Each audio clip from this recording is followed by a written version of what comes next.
Well, we are officially in June, and that means we're now in the E3 timeframe, which nowadays that really looks like June, July, a little bit into August. We've got all these different events from these separate publishers running their own live streams, and then we still have a normal, I say that loosely, normal E3, which is a digital-only showcase, then the Summer Games Fest.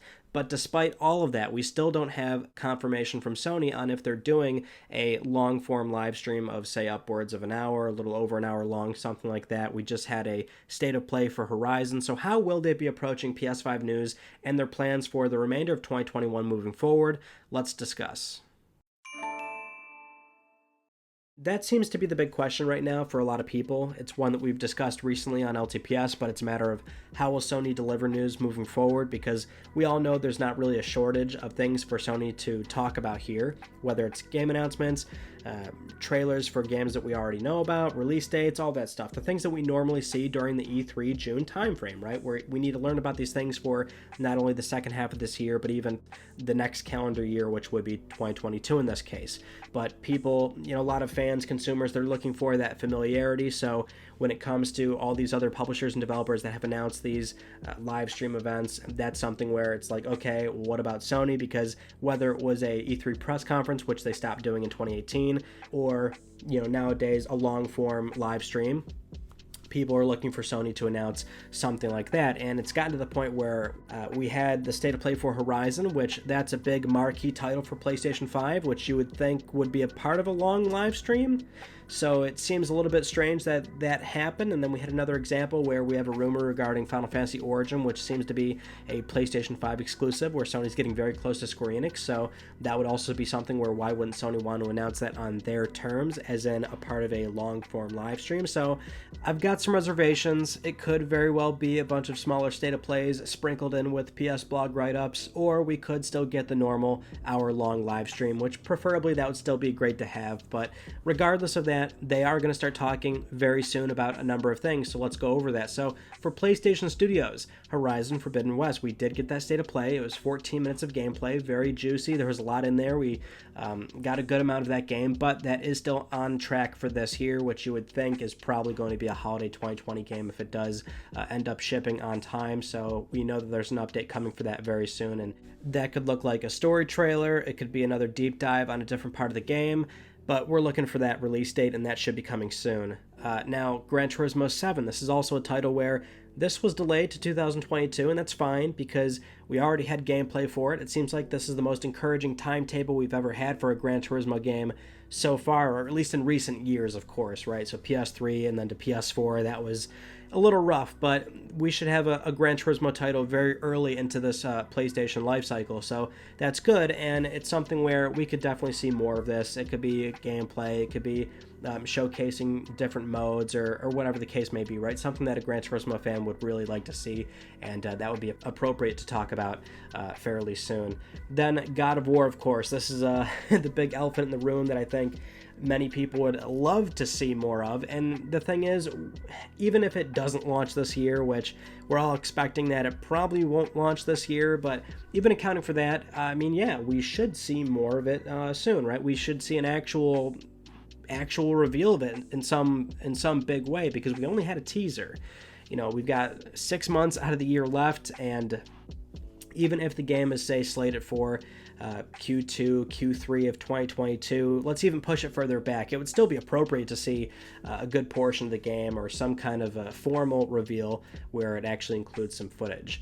Then Spider-Man 2, that could have a tease. Maybe it seems early to talk about that, especially since we just had Miles Morales drop, which was, I think, surprising to a lot of folks, but then we found out, oh, okay, so it's, smaller in scale, and it certainly is a smaller game, something that Insomniac could knock out while they're also doing Ratchet and Clank, and surely the sequels has been well underway, and since there's a lot of reuse of assets for what inherently is probably still going to be Manhattan, unless they do move it to a different location, which would then tell us that maybe the game's further out. But I could certainly see Spider-Man 2 having at least a tease of some kind, maybe in the same veins of God of War, but that's something where we have the potential of seeing that, right? And that's what we have to keep in mind, is that in the short term, what are we expecting?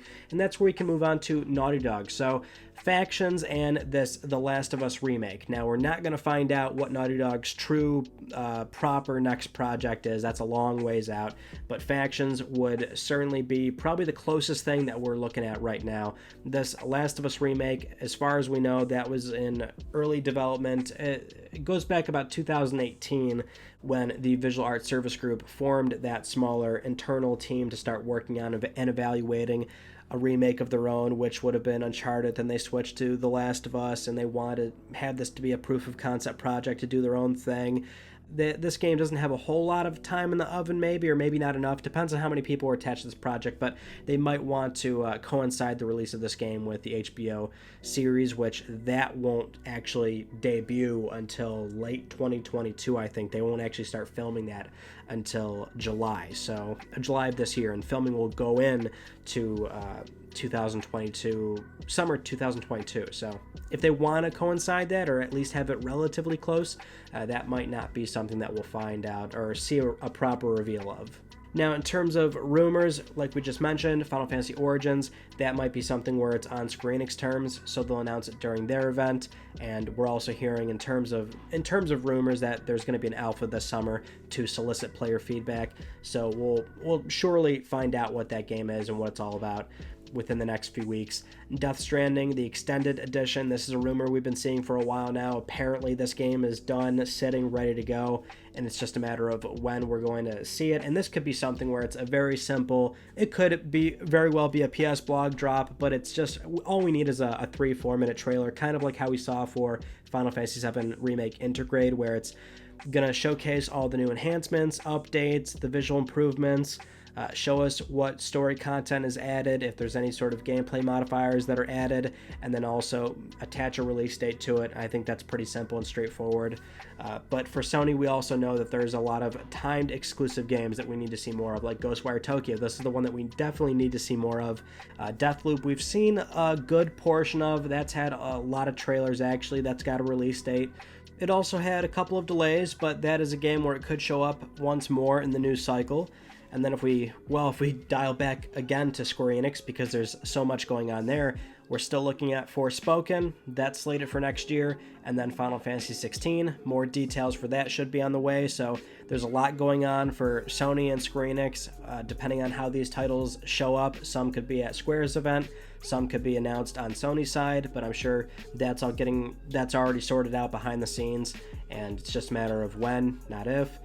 And then, of course, Sony's other smaller projects, right? So these are games that we saw last year during the Future of Games event. Also the normal PS5 showcase when we had the price and release date come out. And then in between, a bunch of state of plays and stuff. Little Devil Inside, Kena Bridge of Spirits, Stray, Solar Ash. We also recently had that reveal for Sifu. That game looks really good. Jet the Far Shore. We know that Sony loves highlighting some of these smaller scale projects, and they love being involved and giving them a platform, and so that's not going to be any different. Not only are we going to see updates for these particular games, but there's still plenty of others that will be brand new and coming out of left field on a rolling basis. So that's stuff that will always get the limelight from Sony, which is good. And then there's the other things too, right? The filler stuff like marketing rights games. So Pragmata, I believe this is a game where Sony has marketing rights. This was shown off during the first PS5 event. That's a Capcom game coming 2022. Also Street Fighter 6, if you remember the leak back in 2000, it was last year, right? Mid last year. The leak back then said late 2022. We know that Sony's very close to the fighting scene with the recent joint acquisition of Evo, and we know how Street Fighter V with console exclusivity played out. So whether they do something like that, I think at a bare minimum we're looking at marketing rights, because I believe Street Fighter 6 is rumored to be a cross-platform title, so they might want to at least get marketing rights for that. And then there's also the next generation PlayStation VR headset, which is a huge caveat to this whole conversation because that in itself is its own entire platform with its own spec sheet, its own software lineup. I mean, there's a lot going on there that we don't know about. I mean, really, Sony's only told us a few things, like it's a single cord, doesn't require a camera. We've seen the controllers, they have DualSense features, but we haven't seen the actual headset. We only have recent rumors suggesting that developers have been briefed on the spec sheet and that they're getting an idea of what to work with, and that they're also getting sent out some prototype headsets to begin working on their software. So that's all encouraging news. That's good to see, and we should be finding out more about the headset by at least the end of this year, because they are talking a little bit about the thing, but clearly that still has a decent amount of time left to go. And just inherently based off of what it is, I think it's a safe bet to assume that that will be its own separate event or discussion or state of play or PlayStation blog write-up, whatever they decide to do. That will probably be entirely separate from what we're talking about right now, which is the regular 2D games on PlayStation 5, right? So that's, I think, something that we can expect moving forward. But there's also just kind of the left field announcements too. Sony's been relatively good with keeping secrets regarding PlayStation 5. We all saw this throughout the year of 2020 here on this channel when we covered every single PS5 rumor, official announcement. They were pretty good at keeping everything under wraps and having a lot of genuine surprises, which is, I mean, that's the good thing. We all really enjoy that. So there's still going to be tons of game announcements, new partnerships, new initiatives, things that we have not seen or talked about, or I mean, we may have theorized it, right? But things that we aren't necessarily expecting or that might surprise us or catch us off guard. I'm always looking forward to those things. And so that's also something that we can look at.